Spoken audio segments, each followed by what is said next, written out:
Namun apabila sesiapa yang boleh dan akses terhadap hadis baginda Nabi SAW yang Nabi gambarkan, kita karuthaiz sail, sepertilah buih-buih di lautan. Nabi kata kamu ramai namun kamu tidak mampu berbuat apa-apa. Kamu tidak mampu membuat apa-apa. Sehingga kan mereka hanya boleh diam, duduk dan begitu saja. Jadi nasihat saya, alhamdulillah, mungkin kita akan buat sama dengan antara dua parti besar, UMNO dan PAS akan berhimpun menunjukkan tunjuk perasaan. Okey, buat dalam keadaan aman. Jangan pi bakar sana, pecah sana. Kadang-kadang emosi yang tidak dikawal ini menyebabkan perkara yang tidak patut menjadi realiti, yang akhirnya orang lihat dulu ingatkan tak jadi apa benda tu, tipu lah ni, sama apa dengan manusia Muslim pun. Jadi banyak perkara di mana Nabi SAW kata dalam hadis yang sahih, orang yang kuat bukan kuat bergaduh, tapi yang mampu mengawal dirinya daripada marah. Alhamdulillah. Jadi kita sambung berkaitan dengan hari ini. Saya ingin memetik hadis baginda Nabi SAW berkaitan dengan peringatan dan wasiat Nabi SAW. Alhamdulillah, Allah telah menjadikan kita sebagai Muslim, perempuan dirahmati Allah. Namun Allah tidak memilih kita sebagai para sahabat baginda Nabi SAW. Kita tak musahabah dengan Nabi. Sekiranya kita bersama dengan Nabi SAW, berkemungkinan besar kita melakukan tugas yang sama, iaitu kita bertanya kepada Nabi, kita meminta pandangan Nabi, kita meminta nasihat daripada Nabi SAW.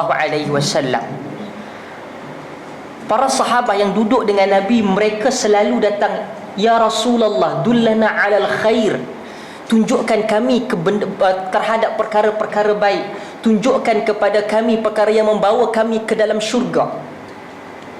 Dan Nabi SAW selalu mengingatkan para sahabat apabila ditanya.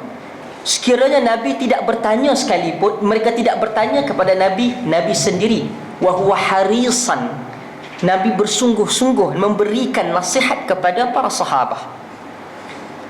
Namun kita akan lihat di sana adanya beberapa hadis yang soalan ataupun persoalan yang diberikan kepada Nabi seakan sama ataupun memang exactly the same, but the answer is not as what being given to the others. Ia tak sama macam mana Nabi beri kepada satu orang lain dengan orang yang lain. Ada yang tanya, ya Rasulullah, ma ahabbul a'mali ilallah, wahai Rasulullah, apakah amalan yang paling disukai oleh Allah? Ada Nabi SAW menyatakan kepada yang pertama, ahabbul a'mali ilallah as-salatu fi waqtiha, salat pada waktunya. Dalam riwayat yang lain, as-salatu fi awwali waqtiha, salat pada awal waktunya. Pada hadis yang lain, Nabi SAW memberikan jawapan yang berbeza. Ada yang Nabi kata al-jihad fi sabilillah, hajjum mabrur dan sebagainya. Nabi SAW ingin menyampaikan satu mesej. Kadangkala soalan yang sama tidak diberikan jawapan kepada si penanya. Ada orang yang datang kepada Nabi SAW, Nabi lihat dia, Nabi tengok, Nabi kata tengok, dia ni orang yang kuat bersedekah, namun salatnya sedikit lambat.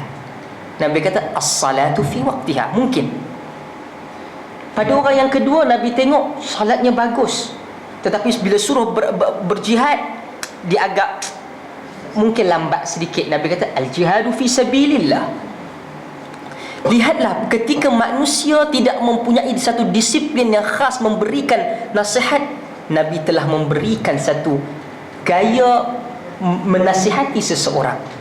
Pada hari ini di kalangan mereka yang belajar dalam pendidikan at-tarbawi, education, psikologi dan sebagainya, melihat perkara ini dengan detail.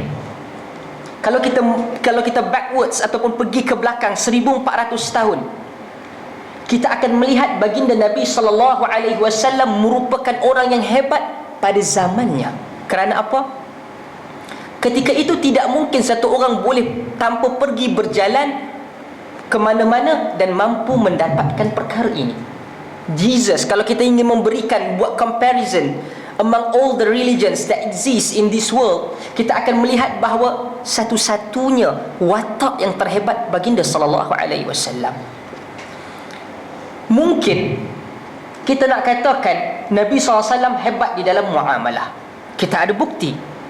Di dalam perkahwinan, Nabi ada bukti, kita ada bukti. Dalam setiap satu bidang, Nabi ada contoh. Cuba kita ambil Jesus. Jesus tak berkahwin.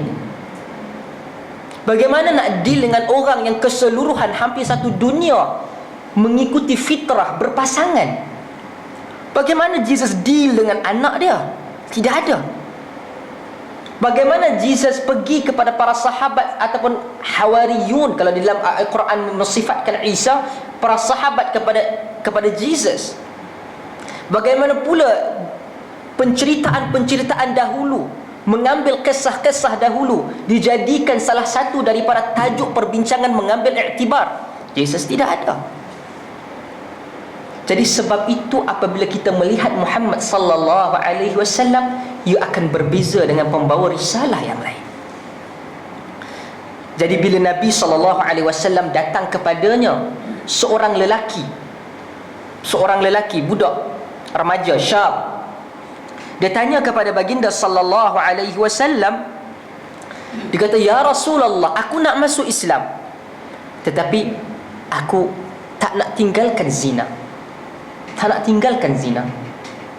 kata Nabi SAW? Nabi tak kata, Nabi tak kutuk dia, Nabi tak cerca dia, tak. Kerana apa? Kita lihat, mungkin yang datang itu satu orang yang datang daripada jauh daripada bandar. Nabi kata, apa yang engkau rasakan sekiranya orang berzina li ummik wa li ukhtik, dengan emak ataupun adik-beradik perempuan engkau? Dia kata, aku tak suka. Sebab itu dia, selepas daripada Nabi SAW memahamkan kaedah tersebut, dia keluar, dia kata, laqad dakhaltu ala Rasulillah sallallahu alaihi wasallam ma ahabbu syai'in illa zina. Aku masuk tadi jumpa dengan Muhammad SAW, aku tak ada benda yang paling aku suka melainkan zina. Wa ma kharajtu anhu sallallahu alaihi wasallam, aku tidak keluar daripada Nabi SAW selepas berjumpa, ma abghadu ilayya, apa yang paling aku benci, illa minaz zina, daripada zina.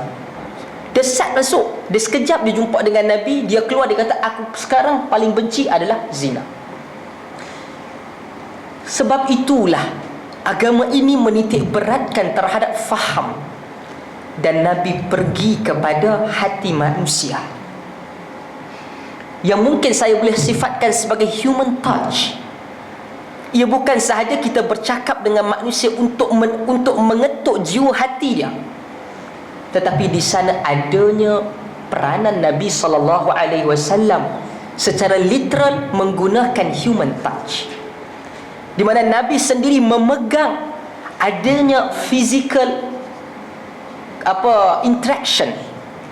interaksi fizikal yang Nabi lakukan kepada para sahabat. Antaranya hadis yang diriwayatkan oleh Nabi, hadis yang diriwayatkan oleh Abu Dawud dan Imam Ahmad, dan juga disebutkan juga oleh Al-Imam At-Tirmizi. Nabi sallallahu alaihi wasallam menjelaskan dalam hadis yang diriwayatkan oleh Abu Hurairah. Abu Hurairah menyatakan, jalasan Nabi sallallahu alaihi wasallam wa nahnu ma'ahum. Nabi SAW duduk dan kami bersama dengan mereka. Kalau tadi ada sahabah yang jumpa dengan Nabi, dia minta, ya Rasulullah, berilah wasiat pada aku. Tapi dalam satu hari Nabi SAW duduk bersama dengan para sahabah, mungkin selepas daripada salat, dan kemudian melihat kepada para sahabah, dan Nabi SAW bertanya, may ya'khudh anni haula min khams kalimat fayamalu bihin au yu'allima man ya'malu bihin. Nabi pusing dan Nabi tengok. Sebab itu kalau kita lihat perangai dan juga apa yang disebutkan oleh baginda ataupun apa yang diamalkan oleh baginda Nabi sallallahu alaihi wasallam, selepas sunnahnya, selepas daripada salat, Nabi pusing ke belakang. Nabi pusing ke belakang. Menunjukkan orang yang selalu mendakwa bahawa yang siapa yang tidak berzikir dan sebagainya selepas daripada salat dengan mengangkat suara, itu bukan ahli sunnah. Merupakan sunnah Nabi SAW pas salat, Nabi pergi ke belakang. Nabi pusing ke belakang, paling ke belakang. Kadang-kala Nabi diam berzikir, dan kadang-kala Nabi memberikan nasihat. Nabi berikan nasihat. Orang kata, oh kalau kita tak buat begini, orang pergilah tinggalkan, tak zikir dan sebagainya. Sebab itu kita mengajar orang nak berzikir, mesti ada tekong nak mengajar dia. Kalau tak ada, memang tak zikir langsung. Tetapi Nabi SAW hanya mengajarkan beberapa ketika, yang lain sendiri berzikir. Kerana mengajar bergantung kepada diri sendiri dalam melakukan ibadah. Okay? Mungkinlah kata Al-Imam Syafi'i, wa akhtaru lil imam wal ma'mum an yadhkura Allah ba'da al-insiraf min as-salati wa yakhfiyana adh-dhikra. Aku memilih bahawa pandangan selepas daripada salat itu adanya zikir, imam dan makmum, wa yakhfiyana dzikra, disembunyikan zikir tersebut, melainkan melainkan untuk liyu'allima min, untuk dipelajari daripadanya. Selepas dipelajari, diam. Sebab itu lebih tenang, itu lebih khusyuk kita. Jadi bila Nabi SAW paling ke belakang ataupun pusing ke belakang, Nabi melihat para sahabat. Nabi kata, may ya'khudh anni haula'i khams kalimat. Siapa di kalangan kamu yang hendak ambil 5 perkataan ini, 5 pesanan ini,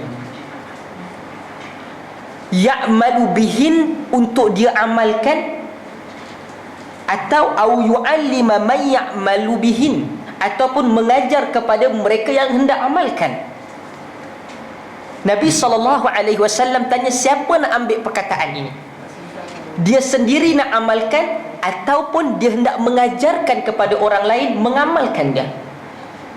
Kadang-kadang ada amalan yang kita tahu, yang kita sendiri amal. Fadilat zikir itu, salat itu, salat malam, puasa sekian-sekian, kita tahu perkara tersebut, kita amal.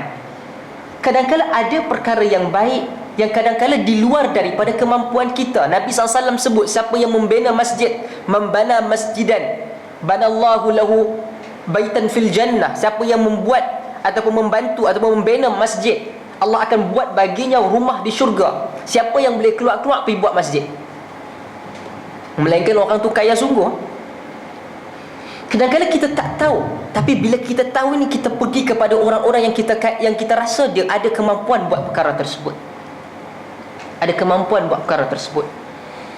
Jadi kita termasuk orang yang kedua, mayyu'allim, siapa yang mengajarkan kepada orang yang mampu buat amalan tersebut. Nabi kata, siapa nak amalkan dan siapa nak ajar kepada orang lain mengamalkannya, pahalanya sama. Pahalanya sama, bahkan mungkin lebih baik. Kita tahu, kita amal pada, kita ajar pada dia, dia ajar pada orang lain. Kadang-kadang kita syok sendiri, kita buat seorang-seorang, kita tak mengajarkan orang lain. Sebab itu Nabi SAW memberikan banyak ataupun tunjuk ajar kepada kelebihan orang yang mengajarkan ilmu. Ketika Nabi SAW memberikan pesanan ini, siapa nak ambil 5 pesanan aku nak beri? Abu Hurairah menjawab, ana ya Rasulullah, ana ya Rasulullah, aku ya Rasulullah. Dan para sahabat di kalangan mereka harisin atau harisun, mereka ini bersungguh-sungguh. Siapa nak cepat, fastabiqul khairat, kata Quran, berlumba-lumbalah kamu ke arah benda-benda yang baik. Dan apa yang Nabi buat? Yang ini yang saya katakan Nabi lakukan physical interaction. Nabi madda yadahu, Nabi suakan tangan Nabi. Nabi panggil Abu Hurairah, mai tangan. Nabi duduk, Abu Hurairah kata, saya ya Rasulullah, mai tangan. Datang Abu Hurairah, Nabi ambil tangan Abu Hurairah. Nabi kira satu-satu daripada tangan Abu Hurairah. pertama, kedua, ketiga, keempat, kelima. Ini yang mungkin kita boleh pelajari. Nabi SAW tidak sahaja melakukan perkara ini dalam hadzal mauqif, dalam peristiwa ini. Nabi buat banyak kali. Kata Muaz bin Jabal, ketika Nabi ingin pergi menghantar dia, Nabi tanya kepada Muaz, kalau aku hantar engkau, engkau tidak mengetahui perkara ini dalam Quran dan juga sunnah, engkau nak buat macam mana? Muaz kata, aku akan berijtihad. Nabi buat apa? Nabi tepuk dada. Betul, qad sadaqa Rasulillah sallallahu alaihi wasallam. Benarlah utusan kepada utusan Allah. Itu Muaz. Dalam hadis yang lain juga, Nabi sallallahu alaihi wasallam melakukan perkara tersebut kepada Abdullah ibn Umar. Nabi meletakkan tangan di bahu Abdullah ibn Umar radhiyallahu anhuma. Nabi menyatakan, takun fid dunya ka'annaka gharib. Jadilah engkau di dunia ini seakan-akan engkau orang asing, au abir sabil. Nabi pesan bagaimana ingin menjadi seseorang di atas muka bumi. Nabi pegang bahu. Dalam hadis yang lain, Nabi pegang tangan, Nabi peluk. Sehinggalah hadis yang tadi, seorang sahabat tadi yang di mana dia datang kepada Nabi SAW, bila dia datang kepada Nabi, dia kata, aku nak zina. Nabi sebutkan, engkau redha tak kalau ibu ataupun emak engkau dizinai oleh orang lain? Dizinai oleh orang lain. Apa jawab Nabi SAW? Apa jawab dia? Dia kata dia tak mau. Tetapi dia minta kepada Nabi satu perkara. Dia kata, ud'ullah an yutahhira qalbi. Doalah pada Allah ya Rasulullah, supaya Allah bersihkan hati aku. Pergilah kepada orang saleh. Amalan pertama untuk kita mohon doa daripada dia, kita diberikan kebaikan. Nabi SAW menjadi sunnah ketika kita nak berdoa, kita angkat tangan ke langit. Kita angkat tangan ke langit. Sebab tu mana-mana orang bila nak minta, dia minta ke langit. Kerana akal merasakan bahawa Allah itu di atas. Okay, Allah itu di atas, tanpa tempat tertentu, kata orang lain, wallahu a'lam. Namun hadis menyatakan bahawa Allah fis sama, Allah di langit. Allah kata bila makan kat mana-mana, tak ada orang doa tuju ke bawah dan sebagainya, semua tuju ke atas. Sama ada Islam ataupun kerana itu diterima oleh fitrah. Okay? Nabi SAW panggil dia. Dia kata, ya Rasulullah, doakan aku, Allah bersihkan hati aku. Nabi tak angkat tangan ke atas, sebab ini proses. Nabi SAW mendidik dia. Nabi panggil dia, Nabi pegang dada dia. Wada'a yadahu ala sadri, Nabi pegang dada dia. Nabi kata, Allahumma tahhir qalbah, waghfir dhanbah, wahsin farjah. Ya Allah, engkau bersihkan hati dia, ampunkan dosa dia, jaga dan perbaiki kemaluan dia. Nabi SAW bukan doa sahaja apa yang dia minta, Nabi berdoa lebih daripada itu. Nabi doa lebih daripada itu. Sebab itu kita lihat bagaimana hebatnya antara kisah doa Nabi SAW kepada Abu Hurairah. Satu hari Abu Hurairah radhiyallahu anhu cuba, Abu Hurairah sendiri adalah satu orang yang masuk Islam lambat. Dia cuba dan try untuk mendakwahkan ibu dia. Kita mungkin kawan ke dan sebagainya, kita rasa tak apalah, mungkin kurang sensitif kita bila orang itu berkaitan ibu dan ayah kita. Kita nampak ibu kita mungkin sedikit lari, ayah kita sedikit lari daripada pemahaman sunnah ataupun agama, kita jadi rasa kita jadi rasa macam rimas. Kita nak. Abu Hurairah cuba satu hari, dia nak bercakap dengan ibunya tentang Islam. Ibu dia marah dan pergi maki dia, cakap perkara yang tak patut. Abu Hurairah sampai pergi kepada Nabi sambil menangis. Dia kata, ya Rasulullah, doakan ibu aku menerima Islam. Nabi buat apa? Allah mengangkat tangan Nabi doa, ya Allah, jadikanlah ibu kepada Abu Hurairah. Nabi kata, Allahumma hadi umma Abi Hurairah, ya Allah, kau berikanlah hidayah kepada ibu Abu Hurairah. Sambil menangis Abu Hurairah jumpa Nabi SAW. Nabi lepas dia berjumpa dengan Nabi SAW, Abu Hurairah balik ke rumah dalam keadaan baru berlepas daripada mandi. Ibu dia keluar membuka pintu, dia kata, asyhadu an la ilaha illallah wa anna Muhammadar Rasulullah. Dalam keadaan gembira menangis lagi berjumpa dengan Nabi SAW. Dia kata, qad aslamat ummi, atau qad aslamat ummi Abu Hurairah. Dalam riwayat, telah Islamlah ibu kepada Abu Hurairah. Sedangkan Abu Hurairah cakap, mungkin gaya dia nak menunjukkan manja dia dengan Nabi. Okey, ya Rasulullah, doakanlah ibu kepada Abu Hurairah. Abu Hurairah cakap, kan agak nampak berbunga. Jadi bila Nabi SAW dengar, Abu Hurairah minta lagi, kata, ya Rasulullah, doakanlah aku dan ibuku, ahabbun nas, manusia yang paling, ahabbun nas ilaihim, manusia yang paling disayangi manusia. Aku berdua ni manusia sayang, dan aku juga sayang kepada manusia. Nabi doakan, dan dalam riwayat menyatakan bahawa tidak ada orang melainkan menyayangi Abu Hurairah dan ibu Abu Hurairah. Jadi bila Nabi SAW jumpa dengan lelaki tadi dan diminta doakan, Nabi doakan, Allahumma tahhir qalbah, waghfir dhanbah, wahsin farjah. Bersihkan hati dia, jadikan dia, ampunkan dosa dia, dan perbaiki dan lindungi, perbaiki kemaluannya. Apa yang kita mampu lihat daripada tindakan-tindakan ini? Arab, dalam hadis yang lain kita akan lihat bagaimana ada seorang badui yang menyatakan, aku punyai 10 orang anak, tidak satu daripadanya aku peluk dan cium seperti mana engkau, wahai Rasulullah sallallahu alaihi wasallam. Kita akan lihat bagaimana Nabi SAW deal dengan manusia. Apa yang manusia mahu, apa yang jiwa satu orang mahu.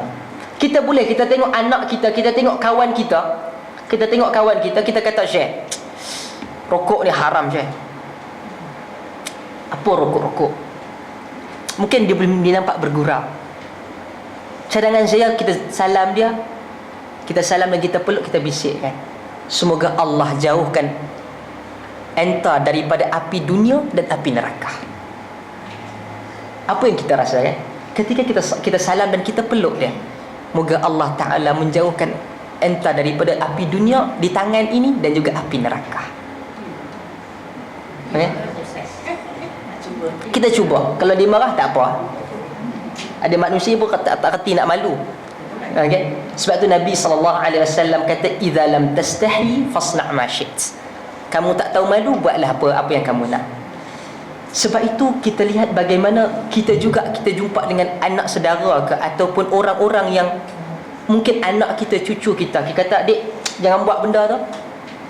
Perbanding kita ambil dia, kita peluk dia, kita usap dia.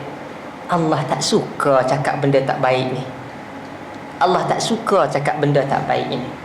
Kita ulangi dia. Sebab kita sekalipun, apabila kita rasa kita ini berada dalam kesusahan, kita bukan sahaja nak katakan pada orang supaya dengar masalah kita. Kadang-kadang kita memeluk kawan kita, kita memeluk ahli keluarga kita dalam masalah, kadang-kadang benda itu lepas lebih bermakna daripada kata-kata. Sebab itu Nabi SAW banyak keadaan Nabi pegang orang, Nabi berikan nasihat dalam keadaan adanya physical interaction. Okay? Kadang-kadang kita ni segan, ataupun kita tak, wallah alam, masyarakat kita, kalau katakan Arab dan sebagainya, mereka biasa benda tu. Saya kan kalau kata di barat sekalipun, antara lelaki perempuan, okay, antara greet dia lah, dia berlaga pipi, kalau perempuan dengan lelaki sekalipun. Okay? Jadi apabila perkara tersebut, kita gambarkan Nabi SAW sudah melakukan perkara tersebut dan mengajar para sahabat. Cuma di sana tidak ada ilmu sistematik. Nabi kata, oh ini adalah kita hari ini buat bengkel, workshop tentang dakwah. Tak. Tetapi Nabi buat kepada para sahabat. Sebab itu kenapa Nabi SAW dengan para sahabat mempunyai satu ikatan yang cukup hebat.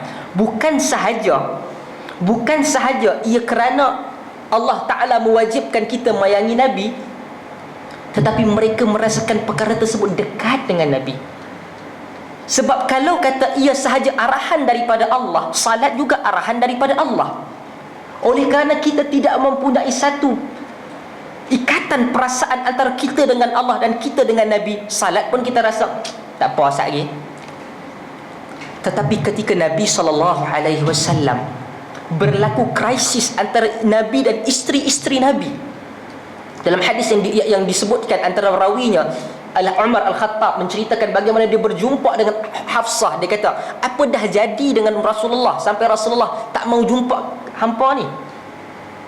Nabi tu Umar turun ke masjid, Umar nak jumpa dengan Nabi. 3 kali Nabi tak jawab, Nabi tak nak jumpa dengan siapa-siapa sampai zuhur. Dalam riwayat menyatakan bahawa para sahabat berada di luar masjid menangis. Kenapa Nabi jafa? Mengapa Nabi bermasam muka? Nabi tak nak cakap dengan orang. Nabi juga manusia.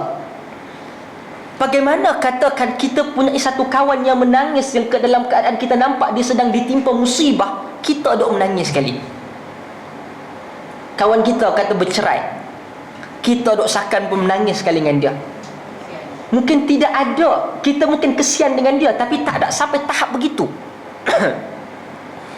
Itu mungkin kalau kata kawan kita perempuan dengan perempuan. Kalau laki dengan laki, cerai, tak apa, tambah itu.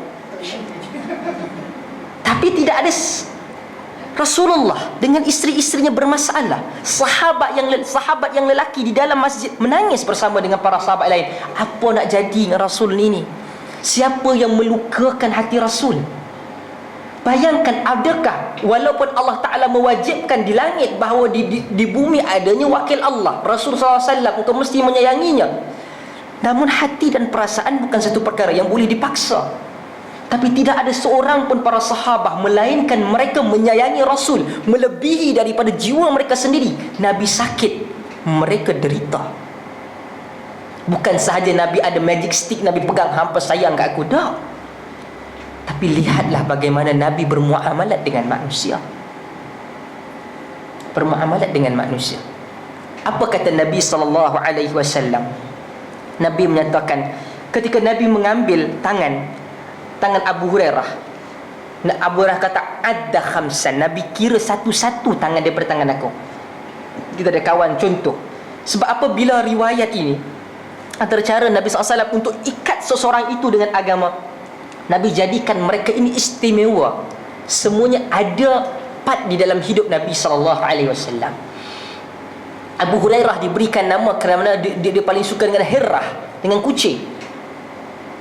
Ada para sahabah yang Nabi berikan nama timangan yang cantik-cantik, yang dekat dengan Nabi. Nabi nampak mana yang panjang tu, ada Zulyadain, tangan yang panjang. Ada sahabat tangan panjang. Dalam riwayat dia menegur Nabi SAW dalam solat zuhur. Orang lain tak berani nak tegur Nabi.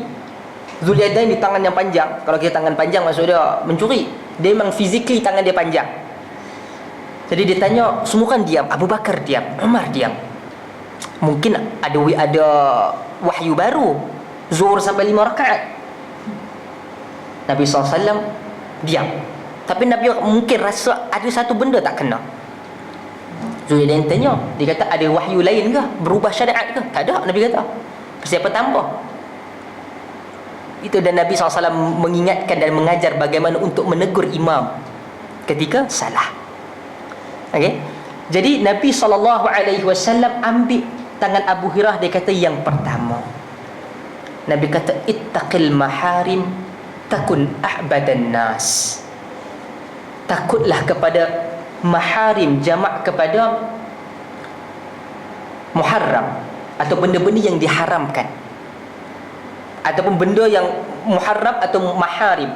Takutlah kepada Allah daripada benda-benda yang Allah haramkan. Zina, mencuri, minum arak dan sebagainya, tinggal salat dan sebagainya. Takun a'badan nas, engkau akan menjadi manusia yang paling menyerahkan diri kepada Allah. Ittaqil maharim takun a'badan nas. Bagaimana benda ini, puan-puan yang dirahmati Allah?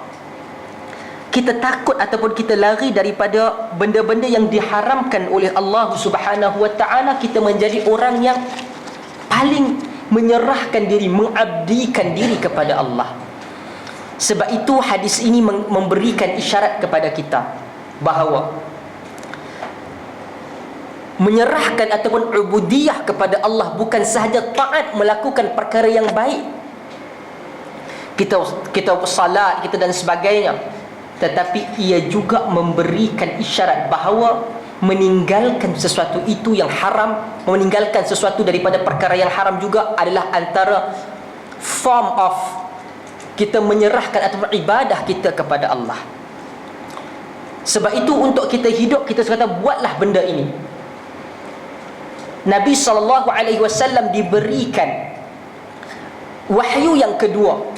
Nabi tidak diperintahkan oleh Allah Subhanahu wa taala untuk buat perkara-perkara yang bersifat targhibiyah.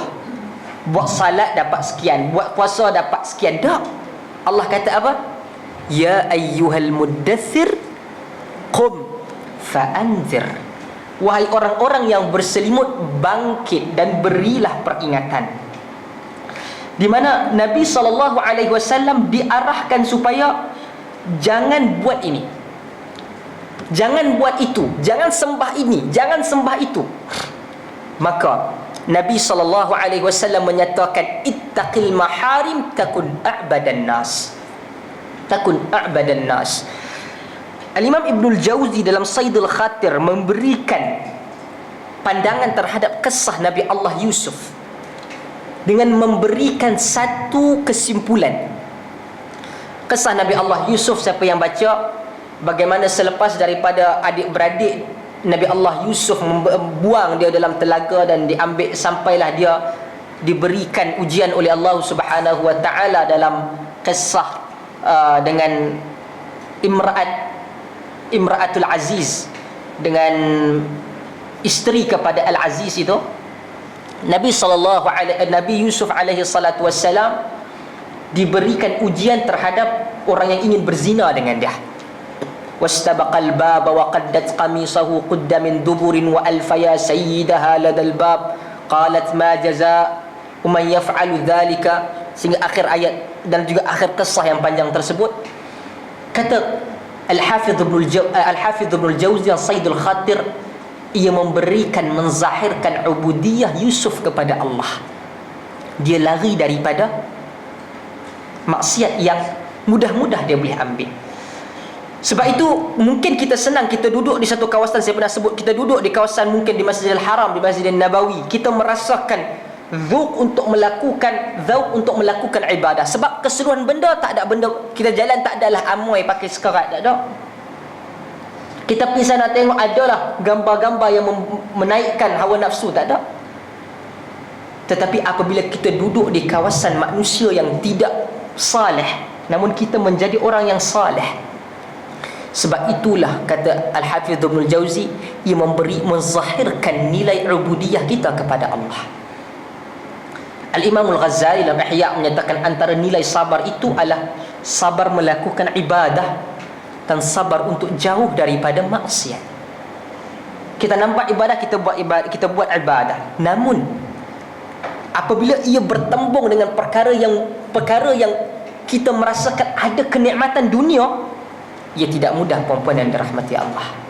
Ia tak mudah. Sehingga kadang-kadang kita cuba, tak apalah last, tak apalah taubat lepas ni. Setiap kali kita berjumpa dengan maksiat itu, kita akan memberikan alasan yang sama. Bukan sunat, bukan senang untuk kita tarik, kita cabut niat ataupun maksiat yang sudah lama bersama dengan kita. Yang seterusnya, Nabi SAW menyatakan bahawa antara perkara yang menjadi wasiat baginda sallallahu alaihi wasallam adalah warda bima qassamallahu laka takun aghnan nas. Engkau redha dengan apa yang Allah telah bahagi-bahagikan kepada engkau. Allah berikan, takdirkan kepada kita sesuatu, Allah telah berikan kita sesuatu dan kita merasakan bahawa itu cukup bagi kita. Takun aghnan nas, Nabi kata, engkau akan menjadi orang yang paling kaya. Engkau akan menjadi sekaya-kaya manusia.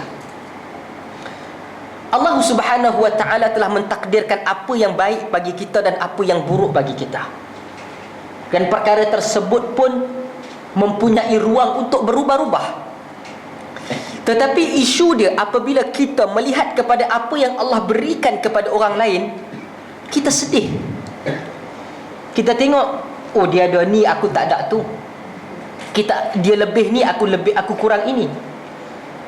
Kita bercita-cita terhadap manusia yang lebih daripada kita berbanding kita duduk melihat apa yang ada di bawah kita.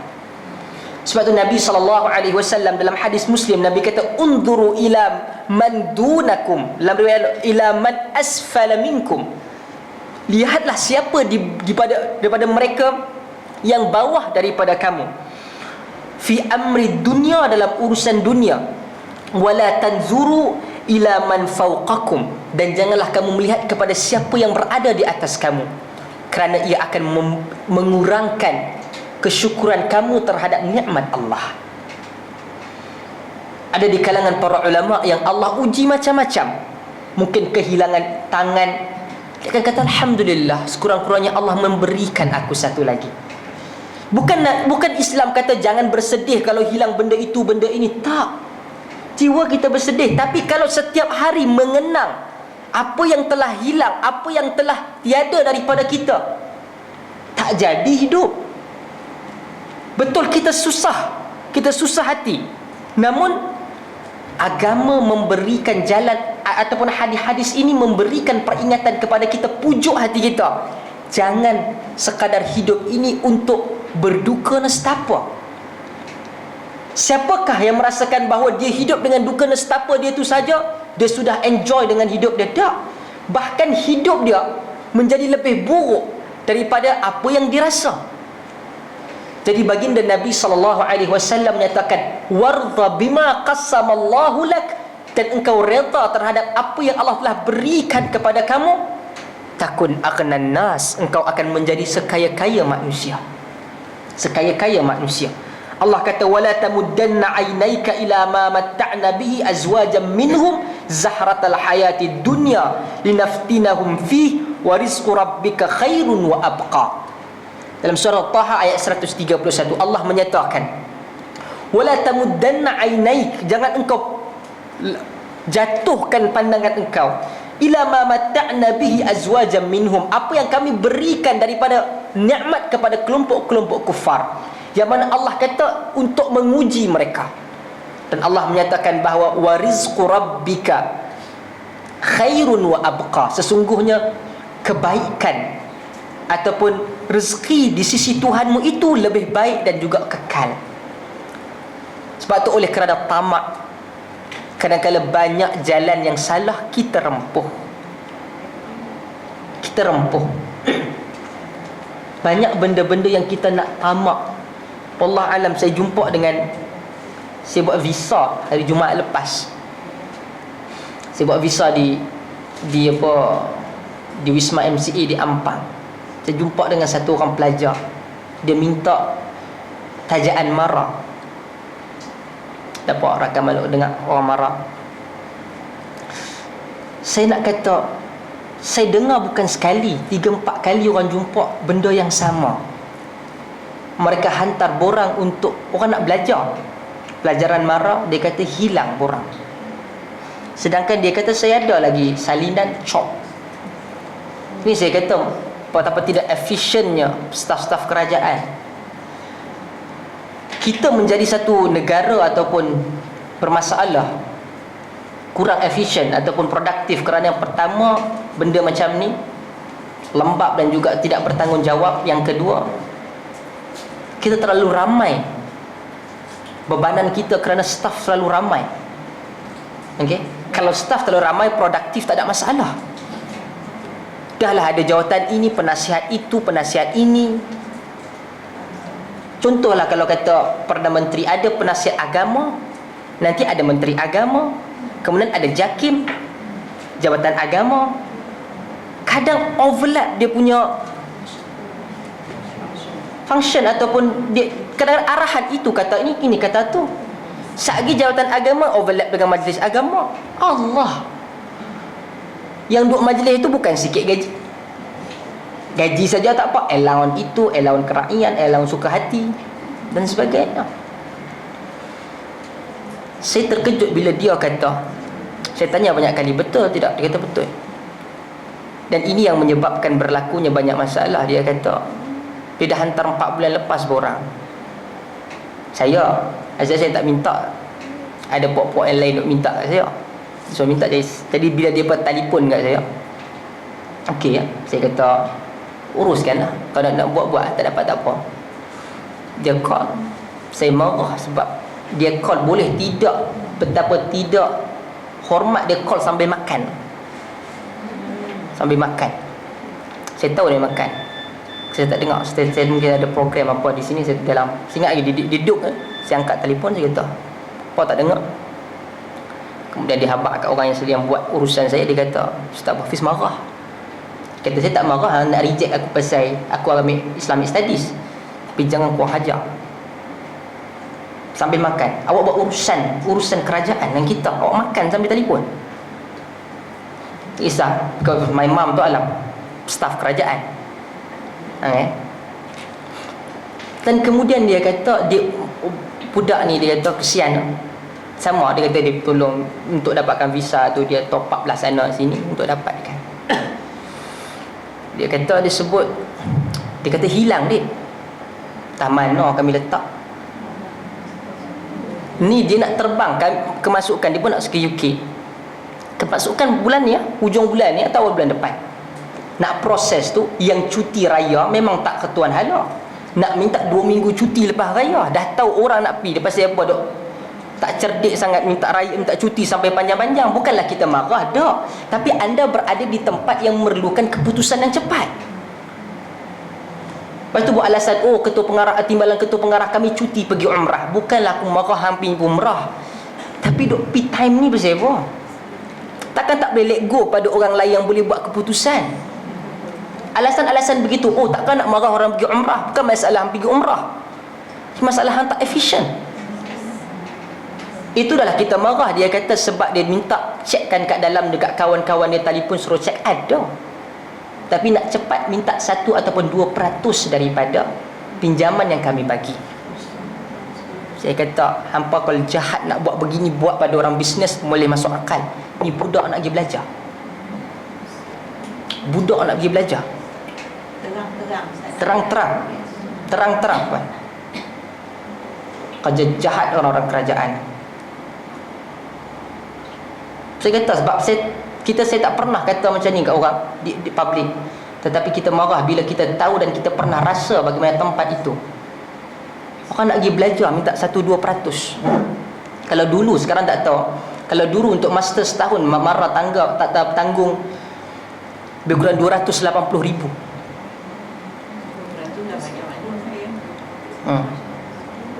280,000 sebab dengan ruyuran dia dan kemudian ala baju panas dan sebagainya, itu Allah alam lah. Yang saya dapat maklumat kata 280,000.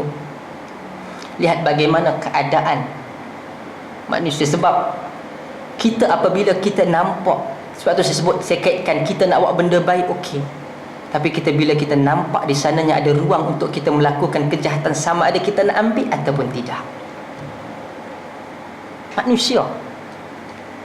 Sebab tu kita akan melihat bagaimana wallahu a'lam antara perkataan Umar ketika melihat harta rampasan perang balik daripada Rom balik ke Madinah. Umar tengok orang balik semua Rom, pilah kata pecahlah White House. Tak akan keluar beli tengok jam-jam apa Casio RM30. Obama dah mesti beribu para sahabat ambil dan bawa balik ke Madinah seperti mana dia ambil daripada Rom. Umar kata, amanah benar tentera kita. Ali ada sebelah Ali kata, sesungguhnya mereka amanah kerana kepimpinan engkau wahai Umar yang amanah. Kalau habis saja pergi bershopping, memang macam itulah juga orang lain pun nak juga tempat. Ini masalah. Sebab itu apabila kita katakan kita boleh untuk duduk sahaja, kita duduk saja, kita kata tuan-tuan amanah, tuan-tuan amanah.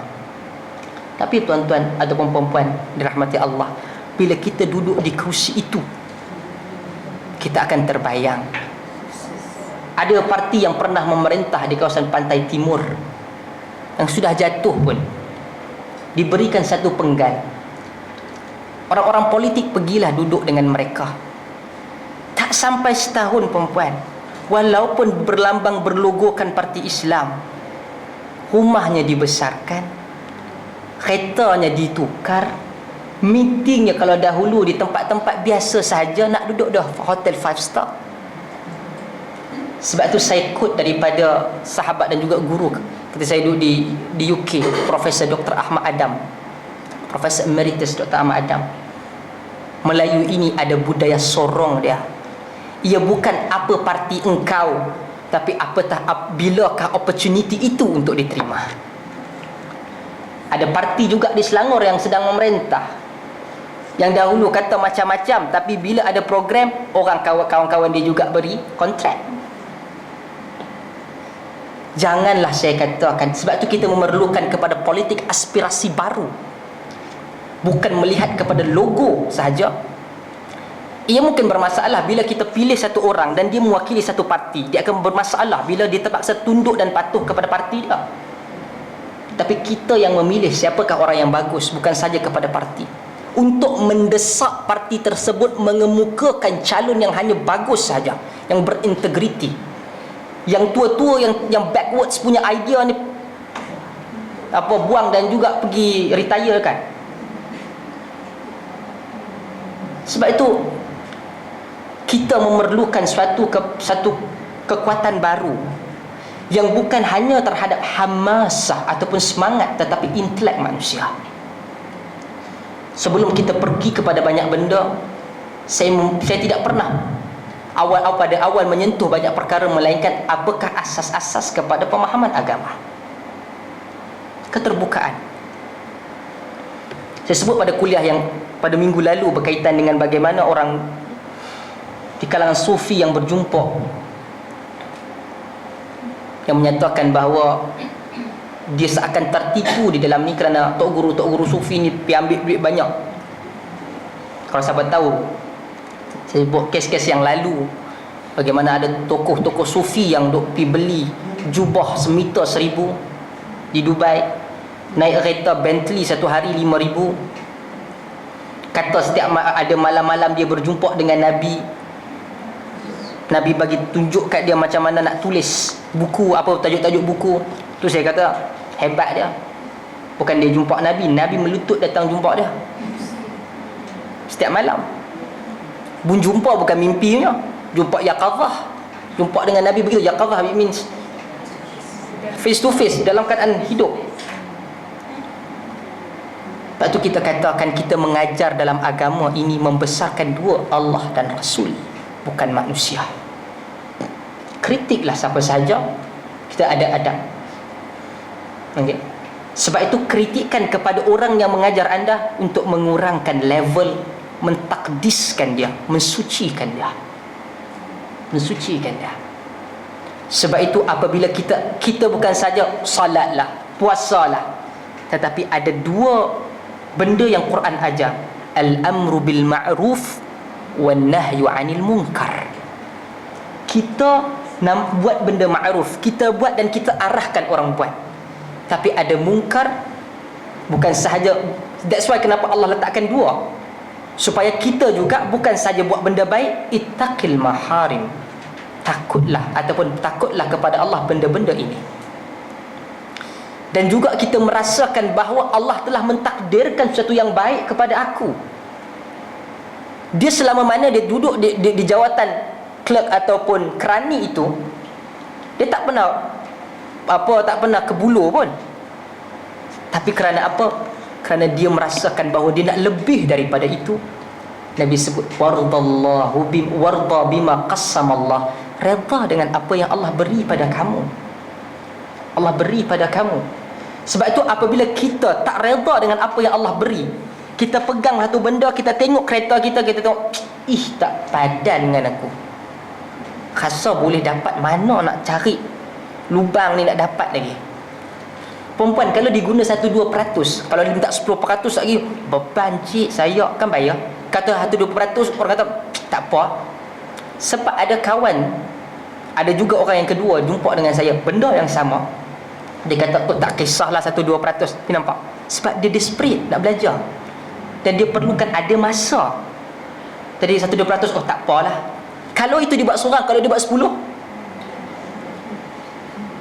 saya difahamkan 5,000 application masih lagi stuck di sana.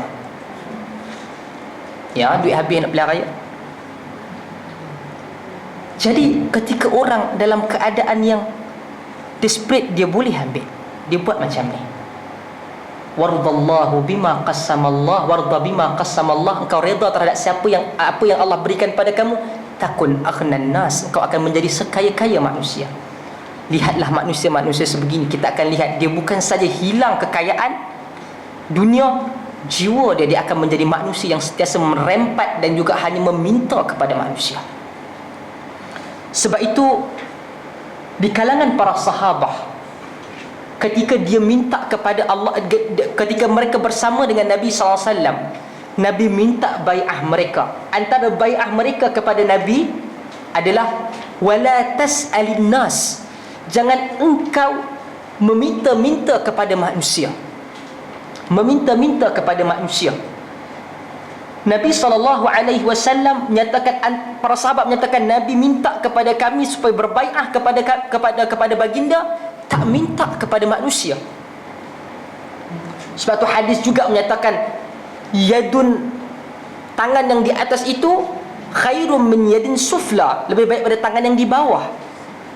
Ini bukan agama yang mengajar kepada kita supaya pergi minta sana, pergi minta sini. Dan kita lihat orang Melayu Islam di Malaysia lah yang paling banyak meminta-minta. Pertama, kerana distribution of the country's wealth, kekayaan, pembahagian kekayaan negara yang tidak sekata, pula ditambah dengan pengurusan duit-duit agama seperti zakat dan sebaitul mal yang diguna seperti mak ayah mereka. Dan yang ketiga, kadang-kala kita hilang daripada jiwa kita sifat kemanusiaan. Yang nak kaya akan lebih kaya dengan menindas orang lain. Menindas orang lain. Jadi mereka ini meminta-minta kepada orang lain.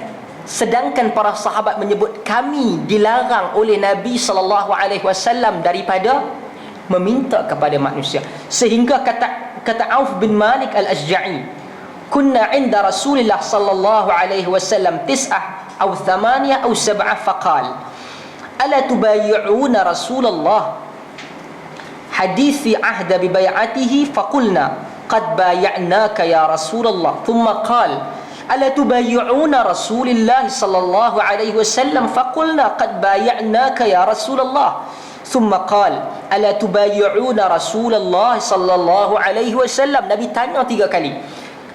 Kata Auf bin Malik al-Ashja'i, kami duduk dengan Rasulullah. Dia kata sama ada kami time tu 9 ke 8 ke 7 orang. Nabi tanya, ala tubayyi'un, kamu tak mau berbai'ah kepada aku kah? Kata para sahabat, qad bay'naka ya Rasulullah sallallahu alaihi wasallam, kami dah berbai'ah kepada engkau. Nabi ulang 3 kali. Nabi ulang 3 kali. Nampak? Sebab benda yang biasa dah makan dah, berbodoh gitu. Kita ulang 3-4 kali menyebabkan, oh dia nak betul-betul makan. Para sahabat kata, dah Rasulullah, ala tubayyi'una Rasulullah, kau tak berbai'ah kepada Rasulullah. Sehinggalah mereka kata, fabasatna aydiyana, dan kami buka tangan kami. Qad bay'naka ya Rasulullah, kami telah berbai'ah kepada engkau ya Rasulullah. Apa mereka bai'ah? An ta'budullah wa la tusyriku bihi syai'a wassalawatul khams wa tuti'ullah. Engkau ta'abbud, engkau menghambakan diri kepada Allah dan tidak mensyirikkan dia.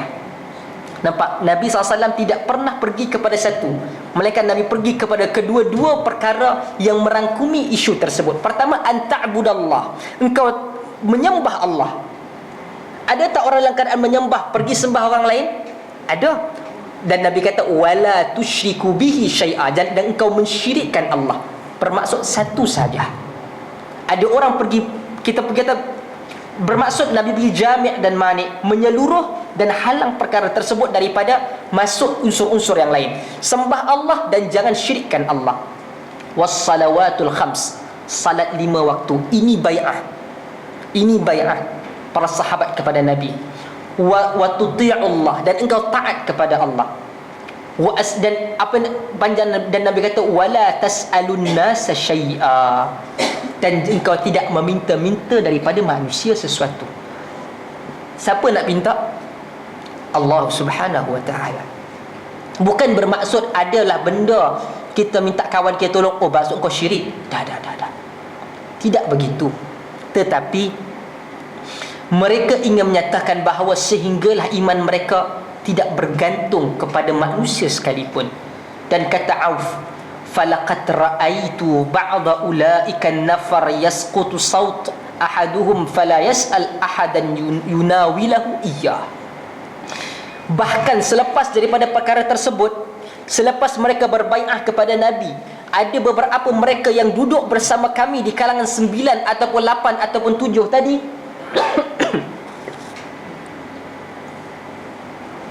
antara mereka yang duduk berbai'ah tadi jatuh daripada unta mereka barang, dan dia tidak pernah minta manusia sampai ke akhir hayat untuk ambil dan angkatkan. Kalau katakan kita turun daripada keldai ataupun turun daripada kuda, mungkin okey. Tapi min ba'ir, khususnya unta, nak turunkan dia masa, nak naikkan dia pun masa. Kita nak naik dan kita nak turun pun bermasalah. Bukan masalah apa? Fihi masyaqqah. Masyaqqah, ada kesusahan sedikit, payah sedikit. Jadi apa yang berlaku, even nampak bukan susah, kan kita kata engkau Tuhan, tak. Tetapi kerana dia telah berbai'ah kepada Nabi, aku tak mau simpan, aku tak mau minta kepada seseorang itu melainkan kepada Allah. Taratu sekali. Mereka tak pernah minta ambilkan barang aku jatuh, tak. Dan seterusnya Nabi SAW menyebutkan di dalam pesanan Nabi yang ketiga, Nabi kata wa ahsin ila jarika takun mu'mina. Berbuat baiklah engkau kepada jiran tetangga engkau, engkau menjadi orang yang beriman, mukmin. Nabi SAW menyatakan bahawa min alamatil iman, daripada isyarat dan alamat iman itu, satu orang melakukan perkara yang baik, bermuamalat benda orang yang baik, dengan muamalat yang baik dengan orang yang berada di sekeliling dia. Jiran kita Islam ke bukan Islam, ustaz? Nabi tak pernah bezakan. Nabi tak pernah bezakan. Sehingga kan Nabi kata mazala Jibril yusini bil jari hatta zanantu annahu sayuwarrith. Dalam hadis Bukhari dan Muslim, muttafaq alaih.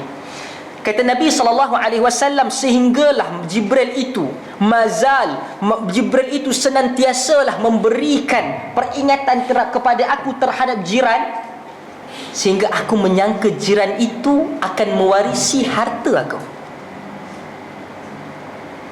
Lihat bagaimana Nabi SAW meminta kita menjaga jiran. Bahkan Nabi SAW sebut dalam hadis yang lain, dia kata la yu'min tidak berimanlah seseorang. Yang lain menyatakan bahawa tidak sempurnalah iman. Man la yu'minu jarahu bawa'iqahu. Siapa yang tidak mengamankan jiran dia, yang tidak memberikan keamanan kepada jiran dia, bawa'iqahu, daripada apa yang buruk daripada dia. Cakap buruk kat orang ke, pesan apa mengata kat jiran kita ke, buang sampah di tempat jiran kita ke, semua ini Nabi kata la yu'min. Nabi marah. Di kalangan para sahabat, di antara mereka, kalau tidak silap saya, Abu Ayyub ataupun Mu'adh menyatakan satu hari dia ada daging, dia kata berikan kepada jiran-jiran. Dia balik dan dia tanya, engkau beri tak kat Yahudiyah, kat perempuan Yahudi tu? Dia kata la. Abu Ayyub kata, aku ambil dan aku berikan kepadanya. Kerana Nabi SAW memberikan antara sebahagian, memberikan hak mereka. Ini merupakan pesanan Nabi. Pesanan Nabi kepada kita, jiran antara benda yang penting. Ada orang cerita dengan saya bagaimana seorang daripada sahabat duduk di satu kawasan Eropah. Saya tak pasti di mana, dia lupa. Dia duduk di satu kawasan kejiranan di Arab. Dia tengok kawan dia tu bersapa biasalah. Kadang-kadang orang-orang di barat ni dia ada sifat ananiyah, ataupun hidup dia hanya diri dia sahaja. Ini tinggi. Walaupun kadang-kadang dia nampak benda yang buruk berlaku depan dia, dia akan tegur lah.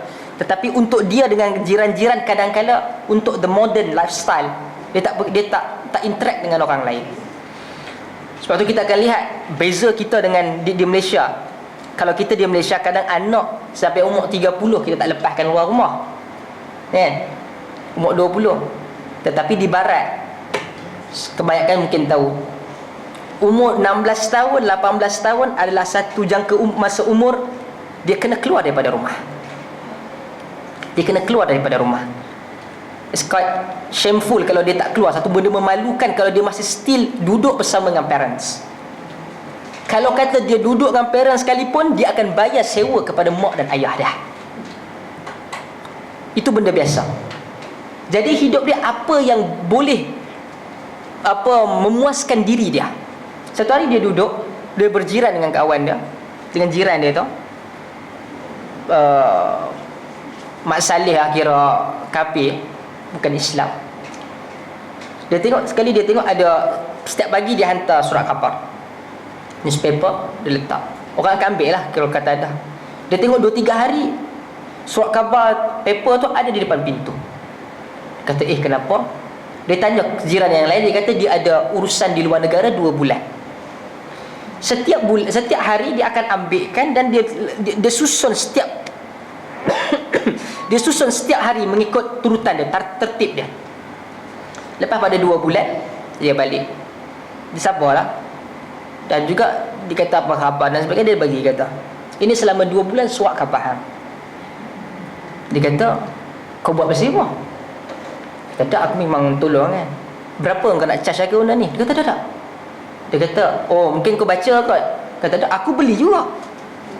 Lepas tu dia pelik, sebab apa yang menyebabkan kau nak buatkan untuk aku ni? Dan dia kata, sesungguhnya agama aku mengajar untuk buat baik kepada jiran. Dia kata, even your religion teaches this kind of particular thing. Dia kata, ya, betul. Dia mengajar sampai kata, bahkan dia kata dia mengajar bagaimana kami buang air sekiranya tidak ada air ataupun keadaan istinja disebut. Dia takjub. Dia kata, agama aku tak sebut benda tu. Allah Alam tak kata, tapi dia terkejut dan dia menarik sama ada dia masuk Islam ataupun tidak, wallahu a'lam. Bagi mereka, kadang-kadang mereka membenci Islam bukan kerana apa, sebab mereka sibuk. Apa yang dia boleh tahu, dia bukalah handphone ke, dia bukalah laptop ataupun iPad, dia dah cek BBC dan CNN, tak kalah nak tengok Al Jazeera. Mungkin sebahagian daripada mereka. Tapi kadang-kadang kita yang merasakan, oh dia ni anti-Islam, dia itu dan ini. Siapa yang menyebut, siapa yang membaca kisah bagaimana Yusuf Estes masuk Islam? Dia menyatakan bagaimana first time dia nak jumpa dengan Muhammad the Egyptian, dia kata, aku akan sebut kepada dia ni bagaimana Kristian. Itu yang betul-betul anti-Kristian dah, anti-Islam dah. Bila dia deal kali pertama, tak ada apa, ini ke Islam. Kebanyakan mereka adalah misunderstand terhadap apa sebenarnya the real teaching of Islam. Maka kadang-kadang kita takut kepada diri kita untuk sampaikan agama. Kadang-kadang simple, mungkin dia tak pernah dia nampak, mungkin dia student ke, dia tengok ulang alik balik daripada tak ada apa, dia ambil, dia susun. Kita pun, kebanyakan kita, kalau kata kita sibuk, kita duduk di rumah, tak adalah setiap saat itu kita buat kerja dah. Kadang-kadang kita buat kerja itu memberikan kita lebih produktif berbanding kita duduk sambil menyandar, tak ada apa. Baik kita buat sesuatu. Tetapi pertama, ia telah diajar oleh agama, ia menjadi satu motivasi untuk kita untuk bantu dia. Kadang-kadang kita tak rasa pun, oh, akulah seorang yang baik, orang yang is quite pious person. Tak. Kadang dia buat sesambil itu, diikat, dia beri. Tetapi perkara tersebut telah memberikan sentuhan hidayah kepada orang lain. Sebab tu Nabi kata, wahsin ila jarika. Okay, buat baik, wa ahsin ila jarika takun mu'minan. Kamu akan menjadi orang yang beriman. Kita tengok kadang-kala untuk, ini antara wasiat-wasiat ataupun pesanan Nabi, kita tengok, aku macam mana dengan jiran aku? Ia menggambarkan, adakah kita adalah orang sebenar-benarnya beriman, ataupun sekadarlah kita. Orang mungkin dia boleh buat baik kepada Allah. Okay? Dia rasa senang Allah ni. Memang senang sebab Allah Rahim. Allah ini maha apa? Penyayang. Namun kadang-kala dengan manusia, kita ada ego. Dia pernah buat salah dengan kita, kita nak pulun bagi saja kat dia. Kadang-kala itulah yang menyebabkan buruknya timbangan kita di hadapan Allah. Dalam hadis yang diriwayatkan Imam Tirmizi, di mana Nabi SAW menggambarkan ada orang di hari kiamat membawa amalan sebesar gunung, tetapi dalam banyak keadaan orang tak nampak dia melakukan maksiat kepada Allah. Yang kadang-kala dengan jiran dia tak nampak, dia kata kat jiran dia kan, dia macam-macam lah dia buat. Dan Nabi SAW menggambarkan amalan dia yang sebesar gunung itu akan menjadi haba'an manthura, sepertilah debu-debu berterbangan. Letak dekat atas timbangan, Allah tidak menilai apa-apa kerana hilang begitu sahaja. Bahkan Nabi SAW menyatakan, manil muflis, siapakah orang yang muflis? Yang datang kepada Allah dengan amalan, tetapi dia tidak habis urusan dia dengan kawan-kawan dia, kata dan macam-macam. Orang itu akan mengambil kebaikan dia kerana urusan yang tidak selesai dengan manusia, sesama manusia. Okay? Jadi pesanan Nabi, wa ahsin ila jarik, berbuat baiklah kamu kepada jiran tetangga. Juga Nabi SAW menyatakan dalam hadis, ada dalam pesanan Nabi SAW yang keempat, Nabi kata, wa ahabba wa uhibba linnasi ma tuhibbu li nafsi takun musliman. Kamu menyayangi manusia seperti mana kamu sayang kepada diri kamu. Apabila kita buat sesuatu, kita merasakan, aku tak suka benda ni dibuat pada aku. Bila kita nak buat satu tindakan, kita kena menyoal diri kita. Apakah perasaan kita bila orang buat begini kat aku? Begitu jugalah bagaimana tindakan kita refleks kepada tindakan kita kepada orang lain. Kita tak suka orang pedajai kita. Kita tak suka kalau kita dalam keadaan terdesak, orang nak minta rasuah pada kita. Kita tak suka bila kita dalam keadaan susah, orang nak ambil kesempatan pada kita. Jangan buat. Sesungguhnya Allah Maha Adil. Kadang-kala kita buat sedikit pada orang, dalam keadaan orang itu menanggung beban yang besar. Allah tak minta tengok 1% yang you minta, tapi Allah lihat kepada bagaimana dia menderita selepas itu. Mungkin bagi kita adalah benda yang kecil. Allah sebut engkau menyangka benda itu kecil, walakin 'indallahi 'azim, tetapi di sisi Allah besar. Punca kita satu, ada yang bermasalah, ada yang itu dan ada yang ini, kerana kezaliman kita. Sebab itu, kalau kita tak suka benda itu dilakukan kepada kita, kita buat apa yang kita suka diperlakukan kepada kita. Kadang-kadang kita tak mampu banyak. Kalau katalah kita, sebelum kita nak merungut satu benda, kita letakkan tempat kita di hadapan orang-orang yang susah. Hadapan orang yang susah. Tertarik ada orang buat post Facebook, saya baca, dia stuck di dalam jam KL besar, pagi-pagi dia jam. There's not one picture budak tengah bersiap-siap keluar daripada rumahnya di bawah pencawang elektrik. Sebab dia nak rumah biarkan kuat, dia perlukan untuk piling dan sebagainya. Bawah pencawang elektrik tu ada tiang, jadi mungkin itu tempat kuat. Dia buatlah apa semua. Jadi nampak budak tu dengan ayah dia sedang bersiap-siap nak hantar dia pergi ke sekolah.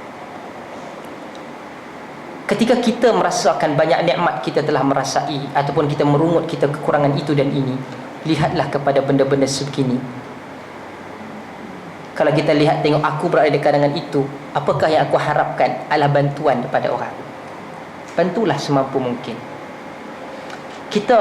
Saya cadangkan antara perkara yang baik, sama ada di sini ataupun mana-mana tempat yang kita join, kita tak mampu banyak, kadang-kadang kita bagi satu pada orang. Mungkin kita yang Allah berikan lebihan ni, kita cari satu keluarga yang kita boleh jadikan sebagai keluarga angkat. Okay? Kita nampak yang betul-betul memerlukan, yang tidak mempunyai sebarang harapan. Kalau kata dia bekerja kuat mana sekalipun, dia tetap akan ada masalah. Kita ambil satu orang, kita jadikan dia keluarga angkat kita. Kalau kita tak mampu, jangan ambil yang anak dia 10-20 orang. Okay? Kita pun pada-pada, kita tengok yang mana. Kadang-kadang kita banyak bagi tempat, menyebabkan semuanya akan pergi kepada average ya. Kita harta takkan mungkin, kalau kita melainkan kita Bill Gates ke dan sebagainya, itu lain cerita. Kita katakan kita ada lebihan, kalau kita kira-kira mungkin ada membazir sana membazir sini, kita tarik untuk pergi kepada duit kita berikan kepada satu keluarga. Anak dia mungkin sebulan berapa orang? Anak dia mungkin 2 orang, 3 orang sekolah. Kita ada sebulan berapa kita punya allocation kita nak berikan pada dia. Bermaksud kita telah mengeluarkan satu keluarga daripada kemiskinan. Berbanding kalau kata ada 10 keluarga, aku bagi RM50 sebulan, alhamdulillah, bagus. Mungkin 10 keluarga RM50, 500. Berbanding, bukan maksudnya kita tak mungkin untuk apa kata, oh ustaz tak tinggalkan lain. You juga tak mungkin untuk berikan keseluruhan orang yang miskin. Tetapi kita katakan kita bantu satu keluarga. Kita nampak, kita tahu di kawasan katakan Gombak ni pun banyak. Kita cuba cari yang mana kita rasa boleh kita ada dekat dengan dia. Kalau kata ahli keluarga lebih baiklah, sanak saudara kan, kita nampak dia miskin, kita jumpa berapa keperluan dia, kita kira dan kita bincang. Antara kita dengan dia cukup, kita, dia dan Allah. Kita bincang dan kita keluarkan anak dia ke mana, kita bantu. Kadang-kadang dia bukan apa, dia mungkin pandai, tetapi keluarga dia sendiri budak nak sambung belajar. Mak ayah dia pun mungkin ada kesedaran, tapi tidak ada pendidikan. Nak pergi sana orang minta rasuah, nak pergi sini orang minta rasuah. Tahun lepas saya minta ada satu kawan, tengok nak pindahkan anak sekolah daripada sekolah biasa ke teknik pun nak juga. Allah, nasib baiklah yang si abang dia bagus, adalah pendidikan sikit dan dia bantulah urus macam mana. Yang ini kita mungkin tahu, kita tahu, oh, lepas PMR nak ke mana, lepas SPM. Kadang-kadang mungkin budak tu pandai, tetapi budak tu pun pandai gitu je lah. Dia tak tahu macam mana urusan sebenar dunia. Kita yang tahu, kita dah katakan ini sebagai keluarga angkat kita. Kalau kata Allah berikan keseruan kita ni, mungkin ada 20 orang pandai, yang Allah berikan lebihan rezeki. Kita ada syarikat ke, kita ada, kalaupun kita kerja, Allah berikan lebihan duit, kata 20, kita dah selamatkan 20 keluarga. Okay? Daripada lebihan, kalau kita tengok makan tak habis, berjalan sana sini, kadang tak ketuan hala keluar duit. Okey, daripada TV mungkin 30 kita nak tukar pada 40, tak masuk akal ya. 40 inci kan, 30 inci, 40 inci, nanti selepas tahun fikir 50 inci. Daripada itu mungkin kita boleh cut sedikit, kita berikan kepada yang lebih spesifik. Kita keluarkan satu, dah keluar dah habis daripada kepompong kemiskinan. Itu antara salah satu benda kita berfikir. Pertama, kita memenuhi 2 wasiat Nabi, jiran kita ke, ataupun yang kedua, kita suka ketika kita susah orang bantu kita. Begitu juga kita sedang Allah berikan lebihan, taklah kaya tapi ada lebihan, kita bantu dia. Dan yang terakhir kata Nabi SAW, wala tukthiru dhahak fa inna kathratu dhahki tumitul qalb. Janganlah engkau banyakkan ketawa, kerana banyaknya ketawa mematikan hati. Bukanlah bermaksud bukanlah bermaksud Nabi kata jangan ketawa langsung, tak ah. Hari-hari nak menangis je, tak. Nabi SAW sendiri pun ketika sedih, para sahabat pergi menggembirakan Nabi. Dalam hadis tadi, Umar ketika mendengar, Umar turun daripada kawasan rumah Umar, kawasan agak tinggi, dia turun jumpa Nabi. Nabi tak bagi masuk. Nabi tak jawab suruh Umar bagi masuk. Nabi letak guard dekat pintu masjid tempat Nabi. Umar tunggu. Lepas zuhur Umar, sehingga 3 kali Umar masuk. Umar tengok kat Nabi. Umar kata, aku dalam hati aku rasa aku akan buat Nabi ketawa. Dia nampak Nabi sedang muram. Jadi bila jumpa dengan Nabi, Umar kata, ya Rasulullah, kita orang dulu kita di Mekah, kalau kita nak apa-apa, kita jumpa dekat isteri kita, kita minta sesuatu, dia akan sediakan untuk kita. Tetapi kita datang Madinah, dia kata Rasulullah ajar supaya baik. Sebab dia kan mungkin jahiliah, Rasulullah ajar suruh berbaik dengan isteri. Sekarang isteri jumpa kita, cekik kita, kata apa-apa dia nak. Jadi Rasulullah ketawa, kata Umar kira sindir lah.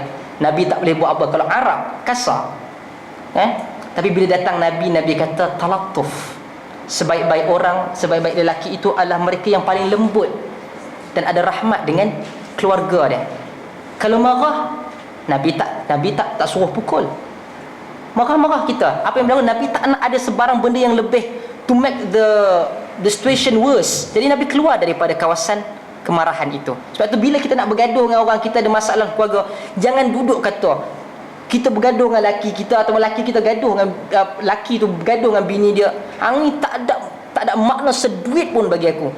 Kahwin 20-30 tahun, makan duit laki dia dah punya, rapat dia makan, tapi tak ada nilai seduit pun bagi aku. Sebab marah, bila marah dia tidak menguasai diri. Apa Nabi buat? Nabi ada masalah, Nabi keluar daripada punca masalah, Nabi duduk di masjid. Okey. Jadi apa Umar cuba untuk buat Nabi ketawa. Janganlah sampai untuk pergi kuliah pun cari yang mana ketawa daripada bismillah sampai assalamualaikum warahmatullahi wabarakatuh. Itu juga tak patut. Apa-apa dia cakap benda-benda yang double meaning lah, apa semua. Mungkin kita bergelak ketawa dengan kawan-kawan, adalah boleh begitu. Tapi sampai kepada agama pun nak cakap benda tersebut, saya tak nampak perkara itu bermanfaat. Jadi wasiat Nabi ataupun pesanan Nabi yang 5 ini mungkin sedikit perbincangan yang memberikan manfaat pada kita.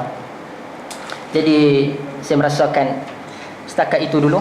Wallahu ta'ala. Saya buka pada soalan sekiranya ada soalan. Sila. Balik yang terakhir Ustaz sebut tadi, daripada bismillah sampai untuk tawa.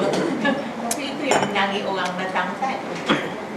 Sebab itulah yang kita diajar. Apa-apa benda kita diajar untuk Hiburan. Orang bercakap tentang hiburan, tentang hedonism. Orang yang selalu suka dan selalu tertarik kepada benda-benda hiburan.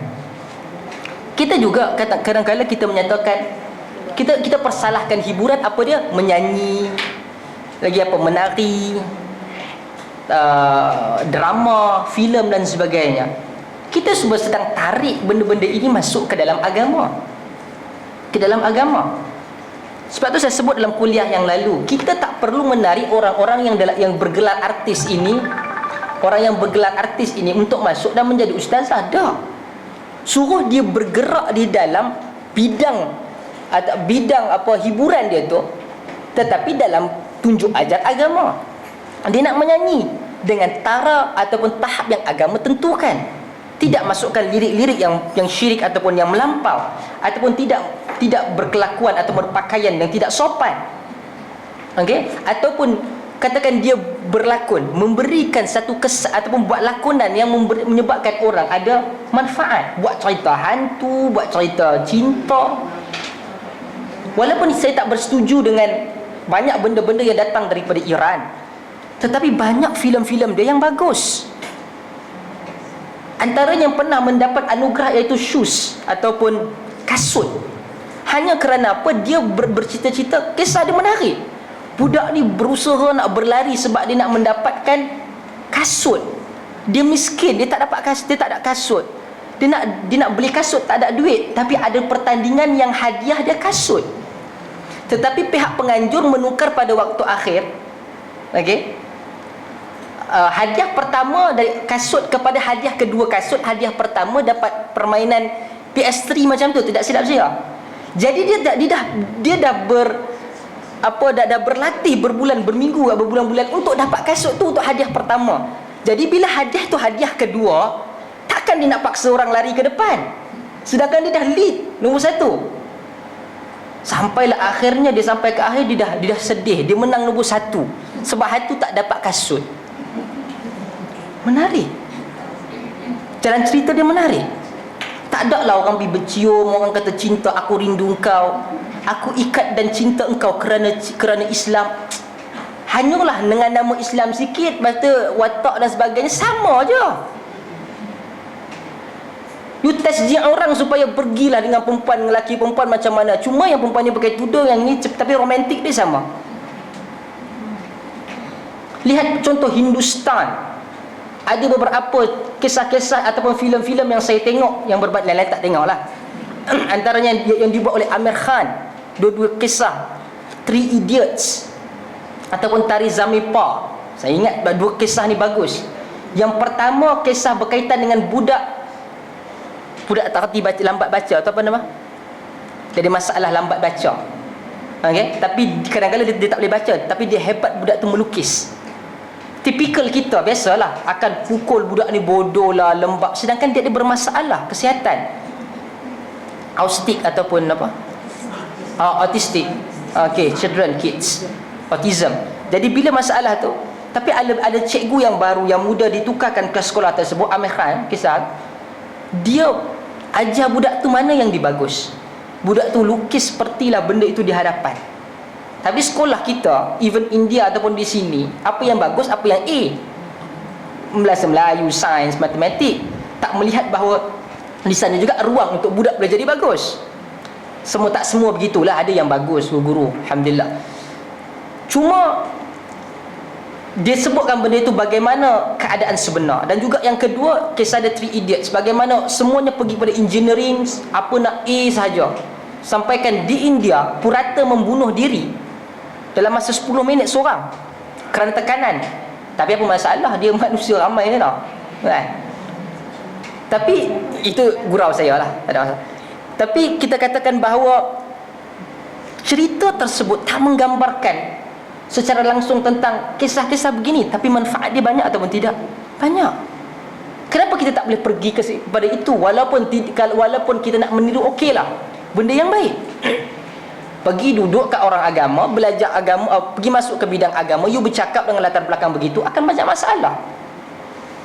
Okay? Sebab itu kata jangan masukkan. Kita boleh berhibur. Saya kata, oh jangan tak boleh berhibur lah, haram berhibur. Tak, pergi pada tempat dia, agama-agama. Kenapa ada para sahabah yang betul-betul duduk di hadapan Nabi, dan sepanjang zaman para ulama duduk, beribu orang duduk. Sebab apa? Hang mengajak bukannya pergi merapu. Ada di TV, ada seorang ustaz, dia pergi mengajak apakah asal usul salat tarawih. Asal usul salat tarawih popular bagian Arab. Dia pergi mengajak, dia kata apa sebab dia,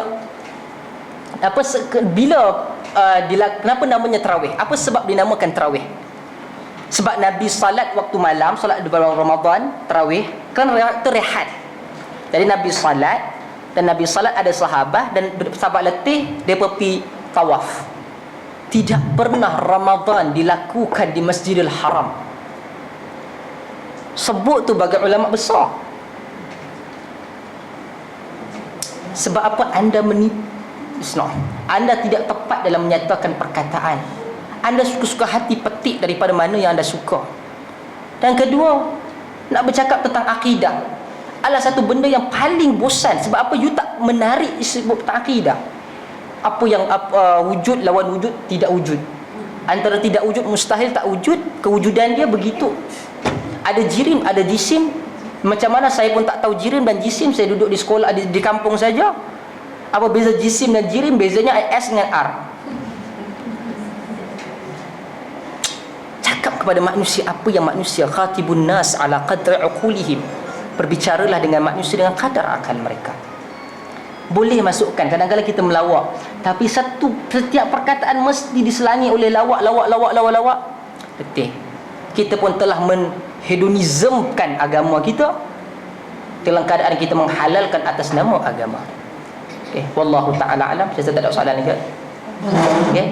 Wa nas'alullah yaj'alana wa yaj'alakum minal ladzina ittaba'una al-qawla fayattabi'una ahsana. Nas'alullah yaj'alana al-muttabi'ina bil kitab was sunnah. Subhanakallahumma wa bihamdika asyhadu an la ilaha illa anta wa astaghfiruka wa atubu ilaik. Wa barakallahu fikum. Assalamualaikum warahmatullahi wabarakatuh.